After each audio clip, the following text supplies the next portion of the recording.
ನಮಸ್ಕಾರ, ನ್ಯೂಸ್ 26ಗೆ ಸ್ವಾಗತ.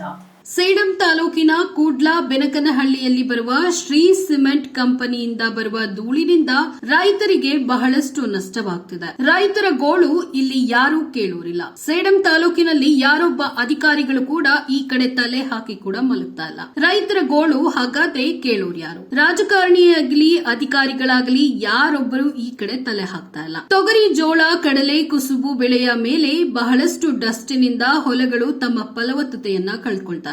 ದಯವಿಟ್ಟು ಅಧಿಕಾರಿಗಳು ಈ ಕಡೆ ಗಮನ ಹರಿಸಬೇಕು ಅಂತ ರೈತರು ತಮ್ಮ ಅಳಲನ್ನ ತೋರ್ಕೊಂಡಿದ್ದಾರೆ.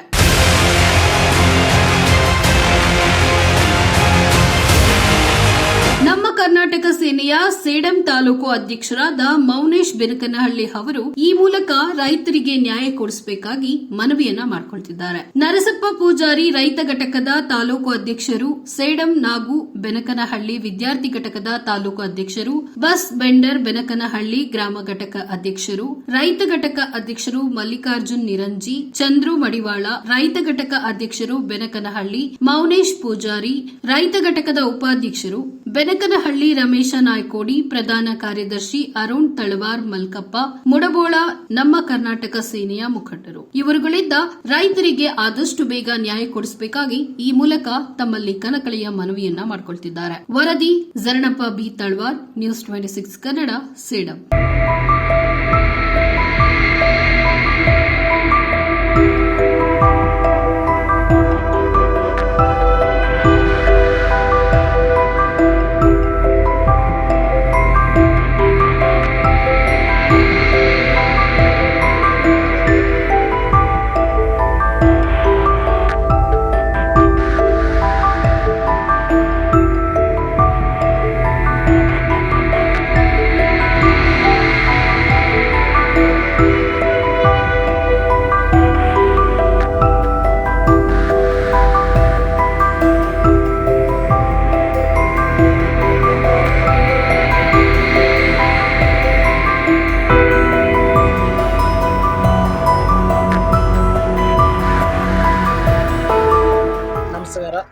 ನಮ್ಮ ಕರ್ನಾಟಕ ಸೇನೆದ ಸೇಡಂ ತಾಲೂಕು ಅಧ್ಯಕ್ಷರು ಮೌನೇಶ್ ಬೆನಕನಹಳ್ಳಿ.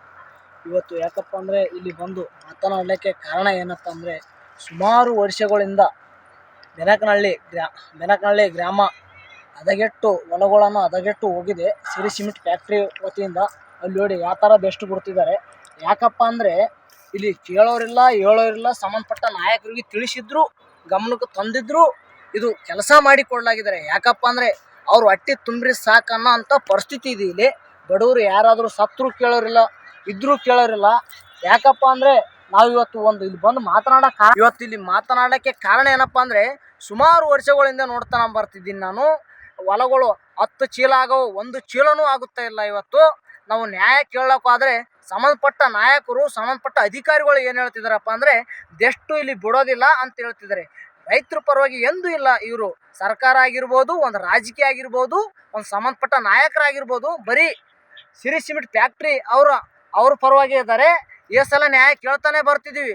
ನಾವೆಲ್ಲ 1-2 ಸಲ ಮನವಿ ಕೊಟ್ಟಿದ್ರು, ರೈತರ ಪರವಾಗಿ ಮನವಿ ಕೊಟ್ಟಿದ್ರು ಬಿ, ಗಮನಕ್ಕೆ ತಂದ್ರು ಬಿ ಈ ಥರ ಇದೆ. ಈ ಥರ ಇದ್ದರೆ ಸಂಬಂಧಪಟ್ಟ ನೋಡಿ ದೆಷ್ಟು ಯಾವ ಥರ ಇದೆ.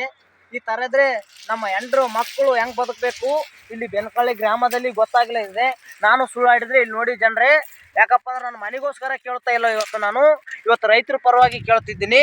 ಯಾಕಪ್ಪ ಅಂದರೆ ಎಷ್ಟು ದೆಷ್ಟಿದೆ, ಎಷ್ಟು ದುಮ್ಮಿದೆ ನೋಡಿ. ಆ ಫ್ಯಾಕ್ಟ್ರಿ ಮೇಲೆ ದುಮ್ಮು ಎಷ್ಟು ಬಿಡ್ತಿದ್ದಾರೆ ನೋಡಿ.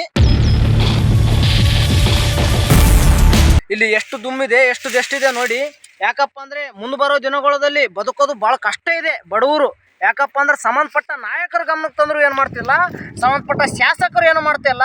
ಎಲ್ಲರೂ ಕಂಪನಿಯವ್ರ ಪರವಾಗಿ ಇದ್ದಾರೆ. ಕಂಪನಿಯವ್ರಿಗೆ ಏನು ಮಾಡಬೇಕೆ ಗೊತ್ತಾಗ್ತಾ ಇಲ್ಲ. ಯಾಕಪ್ಪ ಅಂದರೆ ಇವತ್ತು ಮುಂದೆ ಬರೋ ದಿನಗಳಲ್ಲಿ ಇದು 1 ತಿಂಗಳಲ್ಲಿ ದುಮ್ಮು ಬಿಡೋದು ನಿಲ್ಲಿಸಲಿಲ್ಲಪ್ಪ ಅಂದರೆ ನಾವು ಒಂದು ಉಗ್ರವಾದ ಹೋರಾಟ ಮಾಡಬೇಕಾಗುತ್ತೆ. ನಮ್ಮ ಕರ್ನಾಟಕ ಸೈನ್ಯ ವತಿಯಿಂದ ಇವ್ರಿಗೆ ಎಚ್ಚರ ಮಾಡ್ತಿದ್ದೀನಿ. ನಮಸ್ಕಾರ. ಬಸವರಾಜ್ ಪಡ್ಕೋಟಿ ಅಣ್ಣನವರ ರಾಜ್ಯ ಅಧ್ಯಕ್ಷರ ಮೇರೆಗೆ ಮೇಲೆ ಜಿಲ್ಲಾಧ್ಯಕ್ಷ ರುಕ್ಮಯ್ಯ ನಾಯಕ ಅವರ ಮೇರೆಗೆ ಮೇಲೆ ಮುಂದೆ ಬರೋ ದಿನಗಳಲ್ಲಿ ಅವ್ರಿಗೆ ಕರೆಸಿ ಸಿರಿ ಸಿಮೆಂಟ್ ಫ್ಯಾಕ್ಟ್ರಿ ಮುಂದೆ ನಾವು ಹೋರಾಟ ಮಾಡ್ತೀವಿ. ಯಾಕಪ್ಪ ಅಂದ್ರೆ ಭಾಳ ಎಷ್ಟೋ ದಿನಗಳಾಯ್ತು, ಇದು ಎಷ್ಟು ಬಿಡಬೇಡ ಅಂದ್ರೆ ಬಿಡ್ತಿದ್ದಾರೆ. ಸಂಬಂಧಪಟ್ಟ ಶಾಸಕರ ಗಮನಕ್ಕೆ ತಂದಿದ್ದಾರೆ, ಸಂಬಂಧಪಟ್ಟ ನಾಯಕರ ಗಮನಕ್ಕೆ ತಂದಿದ್ದಾರೆ, ಯಾಕಪ್ಪ ಸಂಬಂಧಪಟ್ಟ ಅಧಿಕಾರಿಗಳ ಗಮನಕ್ಕೆ ತಂದಿದ್ರು, ಆಫೀಸರ್ ಗಮನಕ್ಕೆ ತಂದ್ರು ಆಗ್ತಾಯಿಲ್ಲ. ನಾವು ಯಾಕಪ್ಪ ಅಂದರೆ ಇವತ್ತು 26 ನ್ಯೂಸ್ ಅವರಿಗೆ ನಾವು ಒಂದು ಕೆಲಸ ಮಾಡಿ ಕೊಡಬೇಕು. ದಯವಿಟ್ಟು 26 ನ್ಯೂಸ್ ಅವರಿಗೆ ಒಂದು ಮನವಿ ಮಾಡ್ತೀವಿ. ಅವ್ರಿಗೆ ಆದಷ್ಟು ಜಲ್ದಿ ನಮ್ಮ ಕೆಲಸ ಮಾಡಿ ಕೊಡಬೇಕು. ಯಾಕಪ್ಪ ಅಂದರೆ ನ್ಯೂಸ್ ಅವ್ರಿಗೆ ಎಲ್ಲರಿಗೂ ನ್ಯೂಸ್ ಹಾಕಿ ವೈರಲ್ ಮಾಡಿದರೆ ಅವ್ರಿಗೆ ತುಂಬ ನಾವು ಧನ್ಯವಾದಗಳು ಹೇಳ್ತೀವಿ. ಆದಷ್ಟು ಜಲ್ದಿ ನಮ್ಮ ಕೆಲಸ ಆಗ್ಬೇಕಂತ ಕೇಸಿ ನಾವು ಕೇಳ್ಕೊಳ್ತೀವಿ. ನಮಸ್ಕಾರ. ಇದಾಗಿತ್ತು ಇವತ್ತಿನ ವಿಶೇಷ. ಇನ್ನಷ್ಟು ಸುದ್ದಿಗಾಗಿ ನೋಡ್ತಾ ಇರಿ News 26 ಕನ್ನಡ. ನಾವು ನಿಮ್ಮೊಂದಿಗೆ.